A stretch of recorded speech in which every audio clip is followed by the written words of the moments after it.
자, 그러면 오늘 이제 5단원 국민경제와 국제거래 이제 파트인데 이제 새로운 단원이 들어왔지, 그치? 자, 새로운 단원인데 우리가 앞서서 배웠던 이제 경제적인 개념 그런 것들은 뭐였냐면 좀 작은 단위였어. 뭐 한 상품의 가격, 뭐 어떤 서비스의 가격 이런 것들에 대해서 배웠다면 우리는 이번 수업 시간에 배울 거는 국민 경제 그러니까 한 나라의 어떤 경제적인 수준 이런 것들에 대해서 배울 거야. 그래서 우리가 이전에 배웠던 게 작은 단위였다면 이 5단원에서 배울 거는 단위가 굉장히 크다고 보면 됩니다. 크다고 보면 돼요. 그래서 우리가 이전에 배웠던 게 한 상품과 한 뭐 상품이나 서비스의 가격에 대해서 배웠다면 우리는 한 나라의 전반적인 가격 수준 이거를 두 글자로 뭐라 부르냐면 물가라고 합니다. 물가. 그래서 한 나라의 전반적인 가격 수준, 물가 수준에 대해서 배울 거고 그리고 그 나라가 경제적 수준이 어느 정도 되는지를 파악하는 그 지표에 대해서도 배울 거고요. 그리고 그 지표를 파악하는데 또 중요한 요소가 있는데 그 나라의 실업률에 대해서도 배워요. 실업률. 실업률이 높다는 것은 일할 의사도 있고 일할 수 있는 능력도 있는데 그 일을 하고 있지 않은 사람들이 그 실업자라는 거거든. 근데 실업자가 그 사회에 많다는 거는 그만큼 인력이 제대로 돌아가지 않는다는 뜻이야. 그러니까 인력을 제대로 활용하지 못한다는 거겠지. 그치? 그만큼 국가적으로 낭비라는 거고 그 실업률이 높으면 높을수록 아무래도 그 나라의 경제적인 어떤 그런 시스템이 안 좋아질 우려가 크다라는 겁니다. 이런 것들에 대해서 우리가 배울 거야. 그리고 뭐 다른 나라랑 거래를 할 때 돈으로 거래를 할 거야. 그치? 근데 돈으로 거래할 때 다른 나라와의 화폐 단위가 달라요. 그래서 교환할 수 있는 그 비율이 필요한데 다른 나라 화폐와 우리나라 화폐를 교환하는 그 비율을 우리는 환율이라고 합니다. 환율. 그래서 그 환율에 대해서도 우리가 쭉 배워볼 겁니다.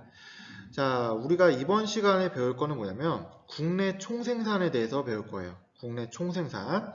그렇다면 이 국내 총생산이 무엇일까? 자, 한번 살펴보도록 합시다.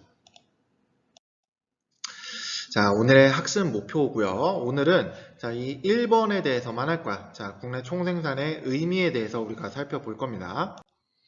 자, 국내 총생산의 의미.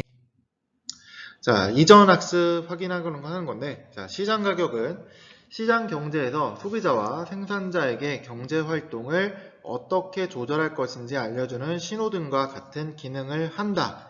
자, 맞아요, 틀려요? 맞아, 틀려? 맞습니다. 자, 정답은 O입니다. O. 정답은 O다. 자, 그리고 넘어가서 자, 도입활동. 자, 우리 교과서 84페이지예요. 84페이지. 자, 어떤 나라가 잘 사는 나라일까? 자, 지금 선생님이 물어보고 있어. 어떤 나라 잘 사는 나라냐? 자, 자원이 풍부한 나라, 땅이 넓은 나라, 인구가 많은 나라, 이렇게 쭉 대답을 하고, 좀 똘똘해 보이는 여학생이 국민이 벌어들이는 소득이 많은 나라가 잘 사는 나라다. 이렇게 얘기하고 있습니다. 자, 맞아요. 이 똘똘한 여학생이 맞췄는데, 자, 지금 국민소득이 높은 나라를 잘 사는 나라다라고 볼 수 있다. 자, 그래서 지금 여기 그래프를 보면 국민소득, 여러 나라의 국민소득이 쭉 나와 있어요. 그렇죠? 그래서 A국부터 E국까지 나와 있는데 지금 이 지표를 보자면 A국의 지표가 제일 높지, 그치? 그러면 A국의 국민들의 삶의 질이 높은 것일까? 자, 지금 E국을 보면 A국에 비해서 한 3분의 1 정도 되나? 자, E국이 국민소득 수준이 A국에 비해서 굉장히 낮은 편이야. 그치? 자, 그러면 A국의 국민들은 E국의 국민들보다 삶의 질이 높을까? 라는 거지. 그랬더니 지금 학생들의 답변이 갈리고 있습니다. 자, 물론이죠. 꼭 그렇지는 않을 것 같다. 자, 너희들의 생각은 어떨 것 같아? 자, 국민소득 수준이 높으면 삶의 질이 높을까? 자, 이게 뭐 어려운 질문은 아닌데 우리가 이제 배울 국내 총생산의 한계와도 이제 관련이 있어요. 자, 이 질문이 자, 정답부터 얘기하자면 아니다입니다. 아니다. 근데 왜 아닌지가 중요하겠지. 자, 그걸 살펴보자면 자, 일단 A국의 국민 소득 수준이 높기는 하지만 A국의 국민들이 몇 명 사는지 그 인구수가 나와 있지 않아요. 그쵸? 이국도 마찬가지로 국민 소득 수준이 A국에 비해서 현저하게 낮은 편이긴 하지만 인구수가 나와 있지 않습니다. 그렇기 때문에 A국의 국민 소득이 엄청 높지만 예를 들어 A국에 뭐 한 5억 명이 산다고 해보자. 인구가 5억이야. 근데 이국의 인구는 예를 들어 뭐 말도 안 되지만 뭐 100명이라고 해보자고 100명. 자, 그렇다면 5억 명 전체가 다 합쳐서 국민소득이 이만큼인 것과 100명을 합쳐서 국민소득이 이만큼. 자, 어느 A국과 E국 중에 국민 한 명이 벌어들이는 소득이 더 높은 나라는 어디야? 그렇다면 A국, E국 중에 당연히 이국이겠죠. 이국. 그치? 국민이 100명밖에 안 되잖아. 그치? 근데 A국은 5억 명이라 그랬고. 그쵸? 그래서 이 단순히 국민 소득만 비교를 해가지고는 그 나라 국민들의 삶의 질의 수준을 파악하기는 어렵다라는 거야. 하지만 국민 소득이 높으면 높을수록 그 나라가 잘 산다, 경제적 규모가 크다, 이 정도는 알 수 있겠지. 그쵸? 경제적 규모 수준은 우리가 확인할 수 있지만 국민 한 명 한 명의 어떤 삶의 질의 수준을 파악하기는 어렵다. 이 정도까지 알아두시면 됩니다. 자, 그래서 뭐 이렇게 쭉 여기 예시 답안 이렇게 나와 있는데 이거는 그냥 참고 정도 해보세요. 참고 정도. 자, 이제 본격적으로 그렇다면 국내 총생산의 의미에 대해서 우리가 살펴볼 건데, 자, 우리 교과서 어딜 펴면 되냐면 85페이지를 펴보세요. 85페이지. 자, 국내 총생산 나와 있습니다. 자, 국민 경제 지표로서의 국내 총생산 이렇게 나와 있는데, 자, 국민 경제 지표라는 말이 나와 있습니다. 자, 국민 경제 지표. 자, 이거는 쉽게 얘기해서 뭐냐면 그 나라의 어떤 경제적인 수준, 이런 것들 알아볼 때, 어떤 경제 현상을 알아볼 때 수치가 필요하잖아. 작년에 비해서 올해 경제적인 성장이 얼마나 몇 퍼센트 이루어졌는지 이런 걸 나타내기 위해서는 수치가 필요해요. 숫자로 나타내는 게 필요한데 그게 뭐냐면 국민 경제 지표야. 아시겠죠? 한 나라의 경제 현상을 통계 수치로 표현한 것이다. 그래서 작년에 비해서 실업률이 몇 퍼센트 증가했냐 이런 거를 확인할 때도 실업률 우리가 수치로 딱 알아보잖아. 그런 것들이 경제 현상을 알아보는 통계 수치라고 볼 수 있겠죠. 그래서 그런 것들도 국민 경제 지표로 볼 수 있겠고, 그리고 작년에 비해서 원달러 환율이 몇 퍼센트 증가했냐 이런 것도 국민 경제 지표로 볼 수 있겠지. 그렇지? 그래서 그 국민 경제 지표 중에 대표적인 게 뭐냐면 국내 총생산이에요. 국내 총생산. 그래서 오늘은 이 국내 총생산의 의미에 대해서 살펴볼 겁니다. 국내 총생산의 의미. 자, 이 국내 총생산의 의미. 자, 이거 굉장히 중요합니다. 엄청 중요해요. 자, 여러분 85페이지에 보면은 가운데 국내 총생산의 의미해서 나와 있어. 그치? 5가지 박스로 이렇게 나눠서 의미가 나와 있는데 거기 별표 치세요. 자, 별표. 굉장히 중요합니다. 엄청 중요해요. 자, 예를 들어 선생님이 너희 시험 볼 때 국내 총생산의 의미에 대해서 서술하시오 하면은 요 의미를 똑같이 서술해야 돼. 선생님 조금 틀리면 안 돼요? 안 돼요. 똑같이 써요. 똑같이. 알겠지? 똑같이 써야 합니다. 야, 선생님 이걸 어떻게 똑같이 써요? 이거를 근데 그냥 외우려고 하면 너희가 힘들 거야. 근데 의미를 알고 접근을 하면 그렇게 어렵지 않아요. 자, 그러면 이제 의미에 대해서 한번 살펴봅시다. 자, 의미. 자, 중요합니다. 잘 들으세요. 자, 국내 총생산. 자, 이 국내 총생산이라는 거는 같은 말이 있어. 사실 국내 총생산은 못 들어봤어도 너희가 아마 이런 표현은 좀 들어봤을 거야. 뉴스나 신문에서 좀 접했을 만한 단어인데 영어예요. 영어. 자, GDP. 이 국내 총생산은 GDP와 같은 뜻이에요. GDP. Gross of Domestic Product라고 해가지고 국내에서 생산된 총 생산물이다. 국내에서 생산된 총생산물, 이거를 이제 GDP라고 하는데 국내 총생산과 같은 말이에요. 같은 말. 그래서 앞으로 GDP라고 쌤이 얘기를 많이 할게. 이게 뭐 얘기하기 편하니까. 그 GDP에 대해서 우리가 배울 건데, 이 GDP. 자, 이 GDP의 의미가 쭉 이렇게 나와 있는데, 이거를 쭉 이렇게 외우려고 하면 힘들어. 그래서 좀 끊어서 외울 건데. 자, 첫 번째는 일정 기간 동안 한 나라 안에서 새롭게 생산된 최종 생산물의 가치를 시장 가격으로 환산한 것이다. 자, 선생님이 몇 번 끊었냐면 총 5번 끊었어요. 5번. 일정 기간 동안 한 나라 안에서 새롭게 생산된 최종 생산물의 가치를 시장 가격으로 환산한 것이다. 이게 GDP야. 이게. 아시겠죠? 자, 이거를 너희가 이제 똑같이 외워줘야 되는데, 근데 이거를 국내 총생산, 자, 이걸 말뜻해서 일단 접근을 하면 좀 쉽습니다. 자, 일단 국내야, 국내. 범위가 그러면 국내구나. 국내에서 뭔가 발생한 일이구나. 국내라는 거를 우리가 딱 알아주고, 그리고 총생산이다. 그냥 생산된 게 아니라 총생산이다. 아, 그러면 정리를 하자면 국내에서 생산된 것인데 총생산된 것이다. 이게 국내 총생산이구나. 우리가 이렇게 일단 접근을 하는 거야. 일단. 근데 구체적인 의미를 살펴보면 자, 일정 기간 동안이라는 말이 나와 있어요. 일정 기간 동안. 그러니까 뭐 전생에 걸쳐서 뭐 내가 태어나서 죽을 때까지 그 기간이 아니라 국내 총생산은 딱 그 범위를 둬요. 일정 기간. 그래서 보통은 연 단위로 잡는데 보통은 1년으로 잡아요. 1년.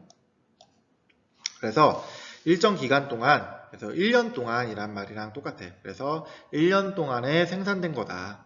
근데 어디서 생산됐냐? 한 나라 안에서 생산이 됐다. 자, 이게 의미하는 바는 뭐냐면, 자, 한 나라 국경 안에서, 자, 국경이란 말이 중요해요. 국경. 자, 국경이다. 그러니까 그 한 나라 국경 안에서 생산된 거야. 한 나라 안에서. 즉 무슨 얘기냐면 국적이 중요한 게 아니야. 자, 국적이 중요한 게 아닙니다. 즉, 뭐 예를 들어 호날두. 자, 호날두. 자, 호날두 좀 싫어하나? 호날두 말고 메시로 하자, 메시. 자, 메시가 말도 안 되지만, 자, 인천 유나이티드에 이적을 한다고 해보자. 자, 인천 유나이티드에 이적을 했어요. 자, 우리나라에 와서 지금 경제활동을 하고 있는 거야. 그치? 자, 근데 메시 대한민국 사람이 아니야. 그치? 메시는 아르헨티나 사람이잖아. 우리나라랑 국적이 아니에요. 하지만 우리나라 국경 안으로 들어와서 지금 인천 유나이티드 팀에서 경제활동을 하고 있어. 즉 생산활동을 하고 있어요. 그쵸? 자, 그럴 때 메시가 우리나라에서 그렇게 경제활동을 하고 있는 거는 우리나라 국내 총생산에 포함이 된다는 거야. 왜? 우리나라 국경 안에서 이뤄진 경제활동이기 때문에. 아시겠죠? 그래서 여기서 표현하는 거는 국경이 중요한 거야. 국적이 중요하지 않습니다. 자, 그럼 반대 경우도 있겠지. 자, 지금 손흥민, 자, 우리나라 사람이죠. 대한민국 국적을 갖고 있지만, 자, 손흥민, 영국 리그에서 뛰고 있습니다. 자, 영국에서 뛰고 있어요. 자, 그럼 손흥민이 벌어들이는 소득은 우리나라 GDP에 포함이 된다, 안 된다? 된다, 안 된다? 안 된다는 거예요. 안 된다. 아시겠죠? 왜? 국적이 중요한 게 아니라 국경이 중요하기 때문에. 아시겠죠? 자, 그리고 세 번째. 자, 새롭게 생산된. 자, 이렇게 나와 있어요. 새롭게 생산된. 자, 여기서 말하는 거는 뭐냐? 말 그대로 그 1년 동안, 일정 기간 동안에 새롭게 생산된 것만 포함이 된다는 거야. 즉, 뭐는 포함이 안 되냐면 새롭게 생산되지 않은 게 포함이 안 되는 거겠지. 그게 뭐냐? 중고품들. 이 중고품들은 GDP에 포함이 되지 않습니다. 이 중고품들. 자, 이것도 조금만 생각해보면 너무 당연한 얘기인데 예를 들어서 한번 설명을 해볼게. 예를 들어서 2010년에 생산된 자동차가 있어요. 2010년에 생산된 자동차가 있습니다. 자, 2010년에 새롭게 신제품으로 나온 이 자동차는 자, 2010년 GDP에 포함이 됐어요. 그치? 2010년에 새롭게 생산이 되었기 때문에 2010년에 나온 그 차는 2010년 GDP에 포함이 된다는 거야. 이 GDP에. 자, 근데 2010년에 산 차를 2020년에 중고차 시장에다가 판 거야. 이제 10년 탔으면 많이 탔잖아. 그래서 이 차를 팔았어요. 자, 그렇다면 이 중고차는 2020년 GDP에 포함이 될까 안 될까? 될까 안 될까? 정답은 안 됩니다. 안 돼요. 자, 이거 너무 당연한 얘기거든. 2010년에 차가 새롭게 생산이 됐기 때문에 2010년 GDP에 포함이 되었지만 2020년에는 지금 새롭게 생산된 게 아니죠. 새롭게 생산된 게 아니라 2010년에 이미 내가 쭉 타고 있던 차를 그냥 2020년에 파는 것 뿐이야. 그렇기 때문에 GDP에 포함이 되지 않습니다. 왜? 새롭게 생산되지 않았기 때문에. 만약에 2020년 GDP에 포함을 시키게 되면 무슨 문제점이 생기냐면 이 차는 한 대야. 그치? 2010년에 생산된 차는 한 대인데 지금 GDP를 두 번이나 포함을 시키게 되는 거야. 즉 중복이 된다는 거예요. 근데 그렇게 중복이 되면 안 되겠지? 그치? 우리는 2020년에 새롭게 생산된 그 가치를 알고 싶은 건데 2010년 거를 다시 포함시키면은 중복이 되는 거잖아. 그치? 그래서 새롭게 생산된 것만 포함이 된다. 즉 중고 거래는 포함이 되지 않는다라는 겁니다. 자, 그리고 네 번째. 최종 생산물의 가치. 자, 나와 있어요. 최종 생산물의 가치. 자, 즉 마지막으로 생산된 것만 GDP에 포함이 된다는 거야. 마지막으로 생산된 거. 즉, 그 마지막으로 생산되기 위해서 중간에 필요한 어떤 물품들이 있는데, 그런 거를 뭐라 그러냐면, 중간에 필요한 재화다라고 해서 중간재라고 해요. 중간재. 그 중간재는 GDP에 포함이 되지 않는다라는 거예요. 중간재는 포함되지 않는다. 예를 들자면 우리가 떡볶이 좋아하지?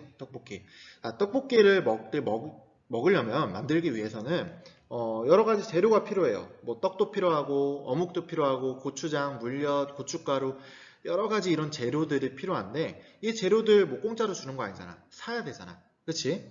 그때 이 재료들의 가격이 이미 떡볶이에 포함이 됐다는 거지. 그렇기 때문에 뭐 떡이라든지 어묵을 살 때 그 떡과 어묵은 GDP에 포함이 되지 않는다라는 거예요.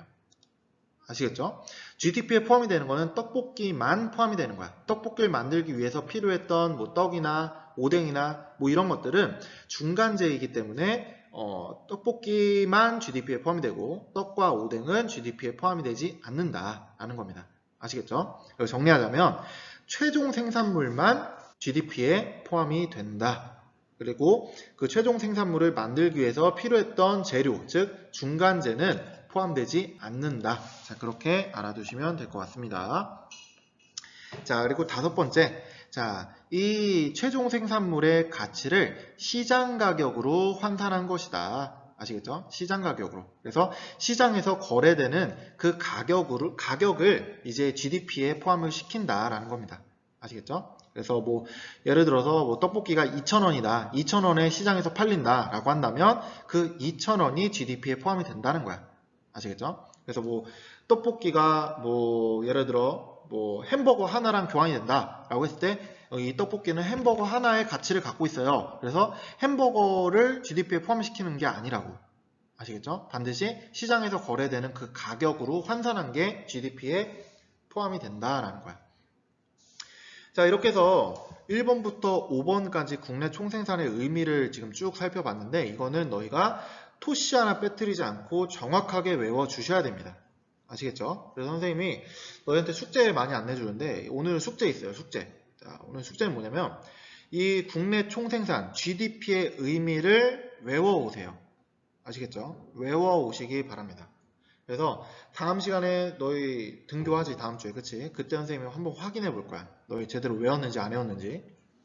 그래서 꼭 외워 오시기 바랍니다. 자, 이 GDP의 유용성까지만 이제 살펴볼 건데, 유용성 보면 한 나라의 생산 규모, 그러니까 그 나라가 얼마만큼 생산을 하고 있느냐, 경제적 규모가 얼마만큼 크냐, 작냐, 이런 것도 알아볼 때 GDP를 확인할 수 있다는 거야. 그리고 또 하나는 그 나라의 어떤 전반적인 국민 전체 소득 수준이 어느 정도 되냐, 이걸 파악하기 위해서는 GDP를 볼 수 있다는 거지. 아시겠죠? 그래서 우리가 아까 만화에서 도입 부분에 살펴봤던 그 만화에서 봤던 거는 한 사람, 국민 한 사람이 얼만큼 벌어들이냐, 이거를 GDP로 알 수는 없어요. 왜? 인구수가 포함이 안 돼 있거든, GDP에는. 그래서 이 국민 전체적으로 소득 파악을 할 수는 있겠지만 국민 한 명이 벌어들이는 소득 수준은 알 수 없다라는 겁니다. 아시겠죠? 그래서 오늘은 우리가 국민 경제 지표, 그 중에서도 이 국내 총생산, GDP의 의미에 대해서 살펴봤고, 그리고 그 GDP가 갖고 있는 유용성에 대해서도 살펴봤습니다. 자, 그러면 잠깐만. 오케이. 자, 오늘 수업은 여기까지 하도록 하겠습니다.